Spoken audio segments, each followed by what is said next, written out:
नमस्कार। बिहार विधानसभा चुनाव 2025 का नतीजा सिर्फ एक हार नहीं है, यह भारत की सबसे पुरानी पार्टी कांग्रेस के लिए महासंकट का अलार्म है।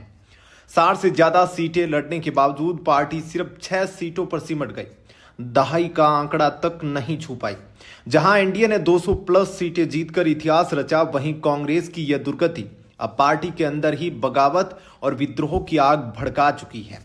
नतीजों के बाद कांग्रेस में शुरू हुआ है सच्चाई स्वीकार करने का दौर। अब आत्मनिरीक्षण जैसे नरम शब्दों से काम नहीं चलेगा। पार्टी के सबसे बड़े चेहरे आज अपनी ही पार्टी की कमजोरियों को सबके सामने उजागर कर रहे हैं। शशि थरूर का तीखा वार।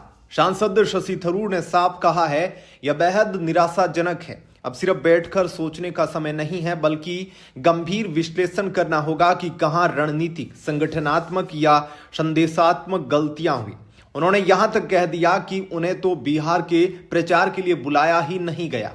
अहमद पटेल की बेटी का एक्स धमाका। वरिष्ठ नेता अहमद पटेल की बेटी मुमताज पटेल ने तो सीधे शीर्ष नेतृत्व पर ही हमला बोला। उन्होंने एक्स यानी ट्विटर पर लिखा, कोई बहाना नहीं, कोई दोषारोपण नहीं, अब सच्चाई स्वीकार करने का समय है।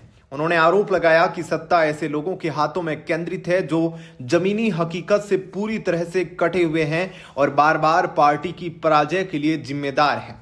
निखिल कुमार ने बताया, संगठन की मौत। पूर्व राज्यपाल निखिल कुमार ने इस हार को सीधे सीधे संगठन की कमजोरी बताया। उनके अनुसार हमारा संगठन कमजोर है, प्रभावी ढंग से काम नहीं कर सकता। शायद हमने सर्वश्रेष्ठ उम्मीदवारों का चयन नहीं किया। लेकिन सबसे बड़ा और सबसे दर्दनाक बयान आया कांग्रेस के वरिष्ठ नेता मणिशंकर अय्यर का। उन्होंने सीधे सीधे शीर्ष नेतृत्व पर सवाल खड़ा कर दिया। उन्होंने कहा कि उन्हें लंबे समय से दरकिनार कर दिया गया है। जब पार्टी के अनुभवी दिग्गजों की सलाह की कोई अहमियत नहीं बची तो आप हारेंगे ही। इन बयानों को मिलाए तो कांग्रेस की हार के पीछे 7 घातक कारण साफ नजर आते हैं, जिन पर पार्टी का अस्तित्व टिका है। नंबर 1, कमजोर संगठन। बूथ स्तर पर पार्टी की ढीली पकड़ और संगठनात्मक ढांचे का पूरी तरह चरमरा जाना। नंबर 2, गलत टिकट वितरण।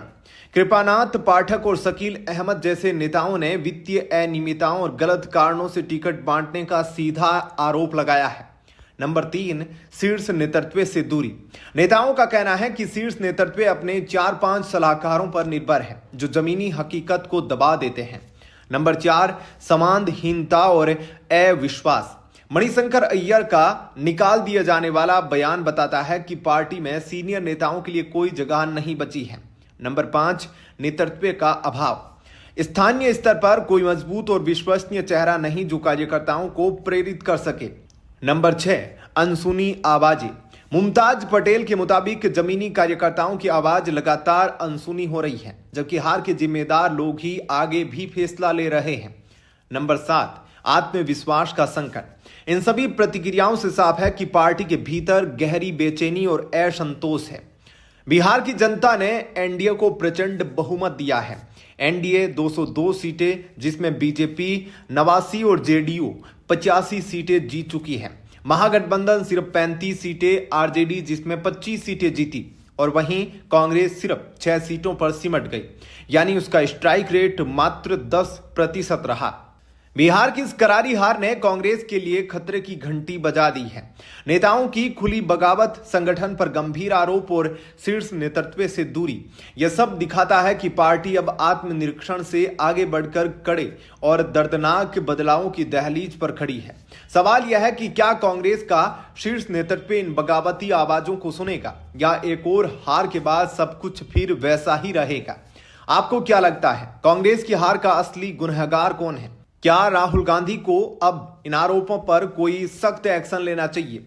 अपनी राय नीचे कमेंट बॉक्स में जरूर दें और ऐसी ही गंभीर और सटीक विश्लेषण के लिए हमारे चैनल को सब्सक्राइब करना न भूलें। धन्यवाद।